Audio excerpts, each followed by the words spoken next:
আসসালামু আলাইকুম প্রিয় বিদ্যার্থী বন্ধুগণ।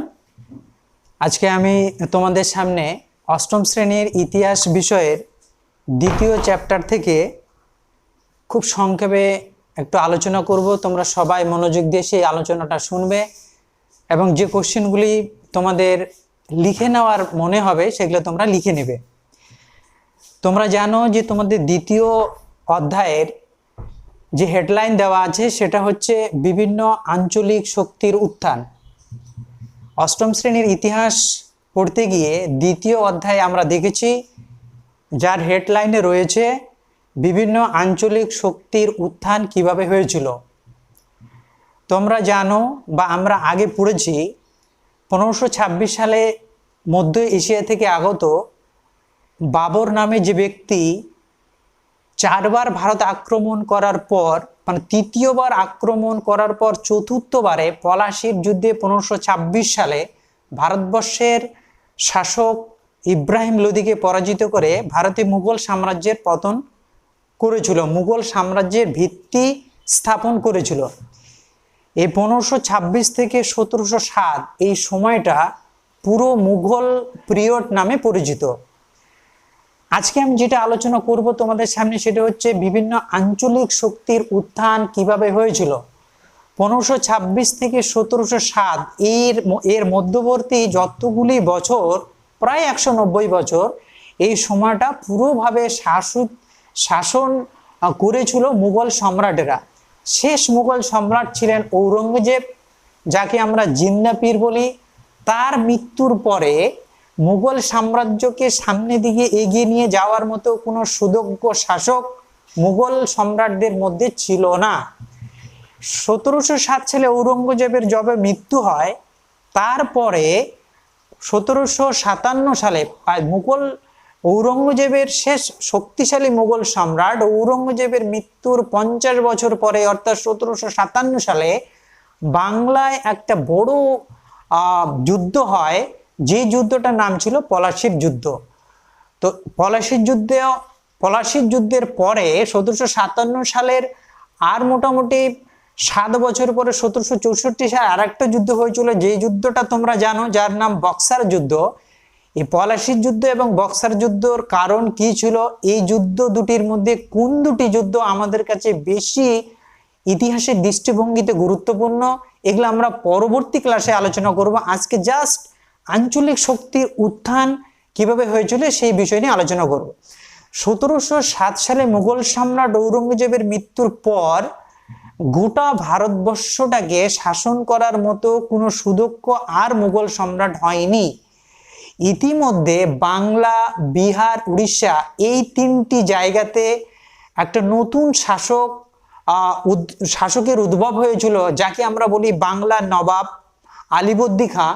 আলিবর্দী খাঁর মৃত্যুর পরে তার দৌহিত্র অর্থাৎ তার কন্যার পুত্র নবাব সিরাজদৌলা বাংলার সিংহাসনে বসেছিলেন। এর আগে অযোধ্যা মানে বাংলা, অযোধ্যা এবং হায়দ্রাবাদ এই তিনটি জায়গাতে মুঘল সম্রাটকে তোয়াক্কা না করে কিছু কিছু আঞ্চলিক শাসক স্বাধীনভাবে এই জায়গাগুলি শাসন করার মনোভাব নিয়েছিল। একটা দুর্বল মুঘল শাসক অর্থাৎ ঔরঙ্গজেবের মৃত্যুর পরে পরবর্তী মুঘল শাসক গোটা ভারতবর্ষটাকে দিল্লি থেকে পরিচালনা করার বা দেখবার মতো ক্ষমতা তার ছিল না।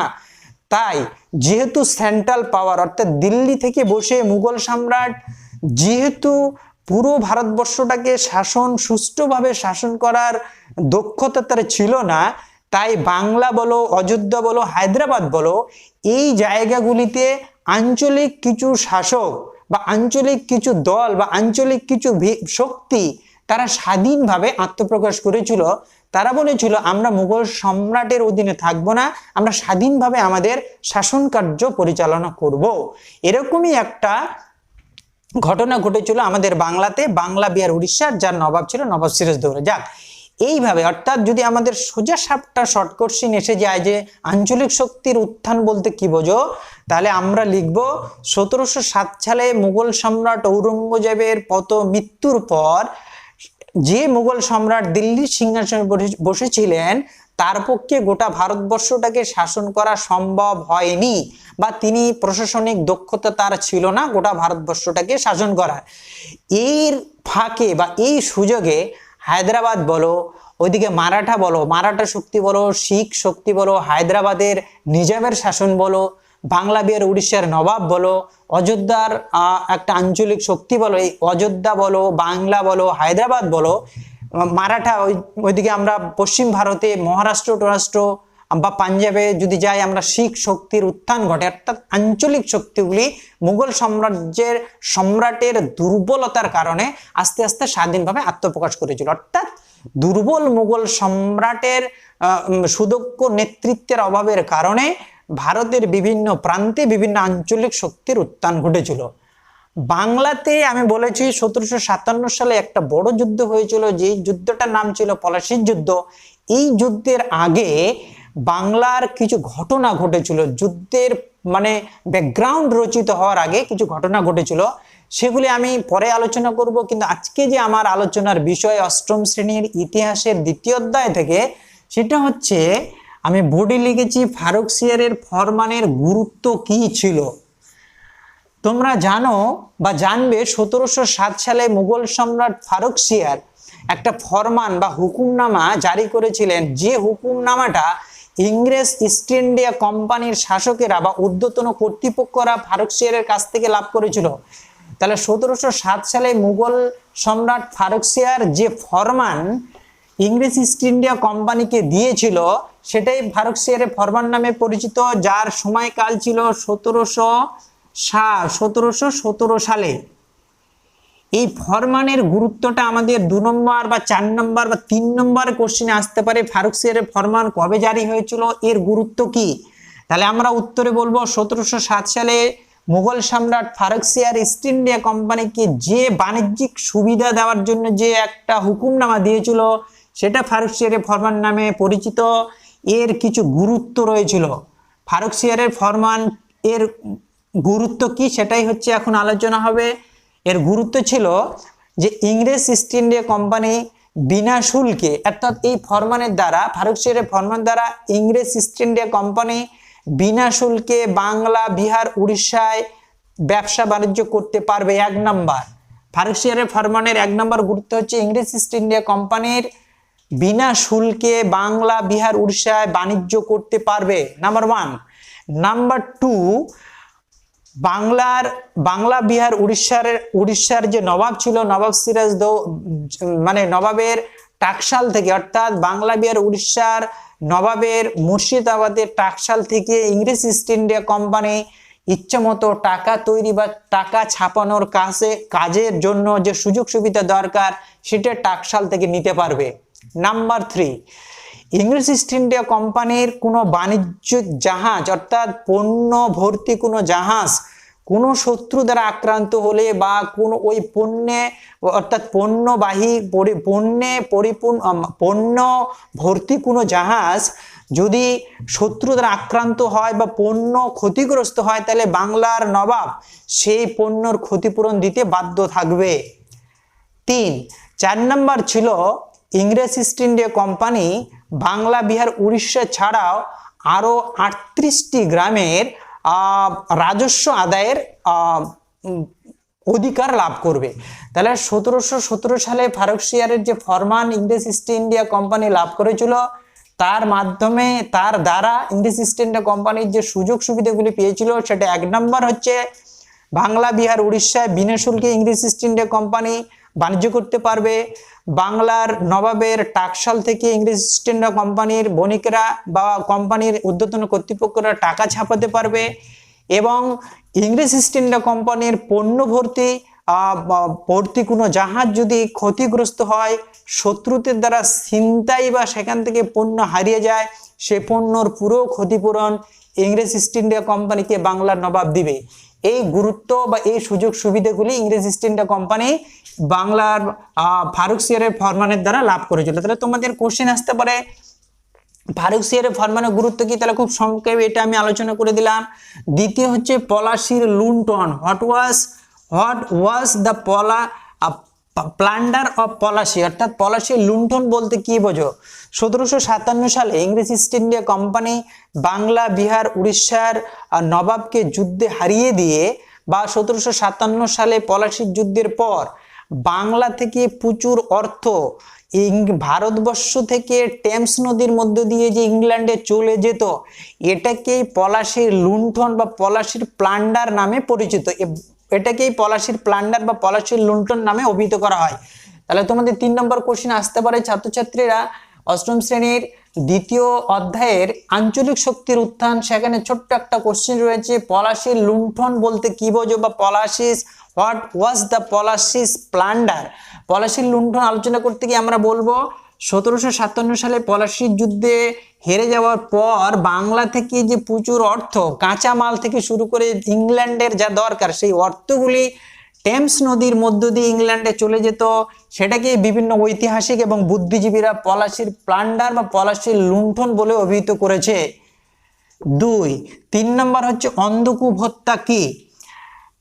আমরা জানি বা তোমরা জানো যে 1757 সালে পলাশির যুদ্ধের আগে পলাশির যুদ্ধের প্রেক্ষাপট বা পলাশির যুদ্ধের অনেকগুলি কারণের মধ্যে একটা উল্লেখযোগ্য কারণ ছিল অন্ধকূপ হত্যা। এটাকে ইংরেজিতে বলা হয় ব্ল্যাক, BLACK ব্ল্যাক হল, HOLE হল tragedy, TRAGEDY black hole tragedy. এই অন্ধকূপ হত্যায় বলা হয়েছে ইংরেজ ঐতিহাসিক, what is black hole tragedy বা অন্ধকূপ হত্যা কি? ইংরেজ ঐতিহাসিক হলওয়েল বাংলার নবাব সিরাজদৌলার খ্যাতি বা গৌরবকে ক্ষুণ্ণ করবার জন্য তাকে বিভিন্নভাবে দোষে দুষ্ট করার জন্যে কিছু মিথ্যা গুজব ছড়িয়ে দিয়েছিল যে একটা ছোট্ট ঘরে, গ্রীষ্মের সময় একটা ছোট্ট ঘরে যার দৈর্ঘ্য ছিল 18 ফুট, চওড়া ছিল 14 ফুট, 18 ফিট লম্বা, 14 ফিট চওড়া একটা ছোট্ট কুটিরে বাংলার নবাব 146 জন ইংরেজ কর্মচারীকে গৃহবন্দী করেছিল, বদ্ধ করে রেখেছিল। পরের দিন দেখা যায় সেই গৃহে বা সেই ছোট্ট কুঠিরে 123 জন ইংরেজ অধিবাসী বা কর্মচারী মৃত্যু হয়েছে। এটা সম্পূর্ণ মিথ্যা। এর পিছনে যে কারণ ছিল ব্ল্যাক হোল ট্র্যাজেডি বা অন্ধকূপ হত্যার পিছনে, সেটা ছিল বাংলা নবাবের গৌরবকে ক্ষুণ্ণ করা। এই খবরটা ইংল্যান্ডে চলে যায়, ফলে ইংল্যান্ডের কর্তৃপক্ষ বা প্রধানমন্ত্রী বা রানী বাংলা নবাবের প্রতি একটা বিদ্বেষ পোষণ করে, অর্থাৎ বাংলা নবাবের বিরুদ্ধে কিভাবে যুদ্ধ করা যায় এই মানসিকতা তাদের মধ্যে হয়েছিল। ইংরেজ ঐতিহাসিক হলওয়েল এটাই চেয়েছিল যে পলাশী অন্ধকূপ হত্যার মাধ্যমে একটা ছোট্ট ঘরে 18 ফিট লম্বা, 14 ফিট চওড়া এরকম একটা ছোট্ট ঘরে 146 জন ইংরেজদেরকে বন্দী করে জোর করে বাংলার নবাব সিরাজদৌলা, এবং সেখানে পরের দিন দেখা যায় 123 জন ব্যক্তির মৃত্যু হয়। এইটা একটা জাতিগতভাবে ইংরেজদের কাছে রোষের কারণ বা ক্ষোভের কারণ হয়েছিল বাংলা নবাবের বিরুদ্ধে, যেটাই পলাশির যুদ্ধের একটা অন্যতম কারণ হয়ে দাঁড়িয়েছিল। লাস্ট যে কোশ্চেনটা আমি খুব সংক্ষেপে তোমাদের সামনে আলোচনা করছি বা তোমরা শুনছো, এটাও খুব ইম্পর্টেন্ট একটা কোশ্চেন। 3 নম্বরে তোমাদের আসতে পারে পরীক্ষায়, সেটা হচ্ছে দ্বৈত শাসন ব্যবস্থা বলতে কি বোঝো? বাংলার নবাব সিরাজদৌলা 1757 সালে পলাশির যুদ্ধে হেরে যাওয়ার পর বাংলার শাসন ব্যবস্থা চালু হয়েছিল ডুয়েল সিস্টেমে, অর্থাৎ ডুয়েল অ্যাডমিনিস্ট্রেশন বাংলায় চালু হয়েছিল। এর মূল কথা ছিল দ্বৈত শাসন মানেই হচ্ছে দুই ধরনের শাসন ব্যবস্থা। একটা হচ্ছে 1757 সালে পলাশির যুদ্ধে বাংলার নবাব হেরে যাওয়ার পর বাংলার নবাব পেয়েছিল দায়িত্ব, ক্ষমতাহীন দায়িত্ব। দুটো কথা বললেই এই কোশ্চেনের উত্তর হয়ে যাবে।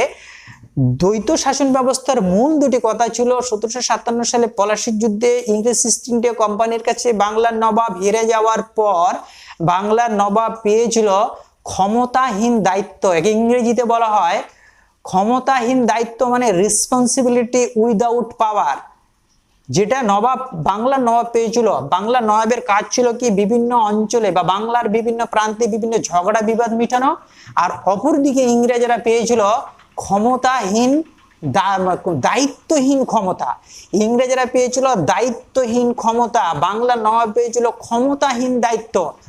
ডুয়েল অ্যাডমিনিস্ট্রেশন বলতে কি বোঝো, এটা বলতে গিয়ে আমরা দুটো লাইন যদি লিখি তাহলে খুব পরিষ্কারভাবে আমাদের উত্তরটা টু দ্য পয়েন্ট হবে। এর প্রথম কোশ্চিন, যে প্রথম উত্তর যেটা হবে সেটা হচ্ছে 1757 সালে পলাশীর যুদ্ধে বাংলার নবাব ইংরেজদের কাছে হেরে যাওয়ার ফলে বাংলার নবাব পেয়েছিলেন ক্ষমতাহীন দায়িত্ব। মানে ক্ষমতাহীন দায়িত্ব মানে রেসপন্সিবিলিটি উইদাউট পাওয়ার, রেসপন্সিবিলিটি উইদাউট পাওয়ার মানে ক্ষমতাহীন দায়িত্ব পেয়েছিল বাংলার নবাব। অপরদিকে এই যুদ্ধে মানে 1757 সালে পলাশীর যুদ্ধে জয়লাভের পর ইংরেজরা পেয়েছিলেন দায়িত্বহীন ক্ষমতা, মানে পাওয়ার উইদাউট রেসপন্সিবিলিটি। পাওয়ার উইদাউট রেসপন্সিবিলিটি, যার বাংলা হচ্ছে দায়িত্বহীন ক্ষমতা, মানে ইংরেজরা সমস্ত জায়গায় নেতৃত্ব দিবে কিন্তু কোনো দায়িত্ব পালন করবে না। এই যে 1757 সালে পলাশীর যুদ্ধের পর বাংলার শাসন ব্যবস্থার যে ডুয়েল অর্থাৎ দ্বিমুখী একটা চরিত্র ফুটে উঠেছিল, অর্থাৎ নবাব পেলেন শুধু ঝগড়া বিবাদ আর বিভিন্ন আজে বাজে কাজের দায়িত্ব, কিন্তু রাজস্ব আদায় থেকে শুরু করে প্রশাসনিক দায়িত্ব, অর্থনৈতিক দায়িত্ব, রাজনৈতিক দায়িত্ব, সামাজিক দায়িত্ব, সমস্ত ভালো ভালো জিনিসগুলো অর্থাৎ রাজস্ব আদায়ের দায়িত্বটা মূল, এই দায়িত্বটা কিন্তু ইংরেজরা পেয়ে গেছিল। অর্থাৎ ইংরেজরা পেয়ে গেছিল দায়িত্বহীন ক্ষমতা, কোনো দায়িত্ব নেই কিন্তু তারা সমস্ত রকম ফ্যাসিলিটিসগুলি তারা হচ্ছে অ্যাকসেপ্ট করেছিল বা পেয়েছিল, সেটা ভোগ করেছিল। অর্থাৎ ডুয়েল অ্যাডমিনিস্ট্রেশন আলোচনা করতে গেলে শুধু দুটো বাক্যে আমরা সোজা সাপটা লিখে দেবো। পলাশীর যুদ্ধের পর অর্থাৎ পলাশীর যুদ্ধে বাংলার নবাব হেরে যাওয়ার পর বাংলার নবাবের ভাগ্যে জুটেছিল দায়িত্ব, ক্ষমতাহীন দায়িত্ব। দায়িত্ব আছে মানে ঝগড়া বিবাদ আর খারাপ যেগুলি জিনিস আছে সেগুলো দেখভাল করা, কিন্তু রাজস্ব আদায় বা আর্থিক সুযোগ সুবিধাগুলি বাংলার নবাব কোনোদিন পায়নি বা তার সেই বিষয়ে তার কোনো স্বাধীনতাও ছিল না। কিন্তু অপরদিকে ইংরেজরা কি করেছিল, এই দায়িত্বহীন ক্ষমতা অর্থাৎ তারা সমস্ত রকমের, তাদের কোনো দায়িত্ব নেই কিন্তু তারা সমস্ত আর্থিক থেকে শুরু করে সামাজিক, অর্থনৈতিক, ধর্মীয়, সামরিক সমস্ত রকমের সুযোগ সুবিধাগুলি তারা ভোগ করত। প্রিয় অষ্টম শ্রেণীর ছাত্রছাত্রী বন্ধুগণ এবং আর যারা আমাদের এই অনলাইন ক্লাসগুলি দেখছো তাদের সবাইকে আমি আন্তরিক শুভেচ্ছা এবং সালাম জানিয়ে আমার ক্লাসের এখানে সমাপ্তি করছি। আল্লাহ পাক সুস্থ রাখলে আগামী ক্লাসে আমি পলাশীর যুদ্ধের কারণ গুলি নিয়ে আলোচনা করব। তোমরা সবাই ভালো থাকবে। খোদা হাফেজ।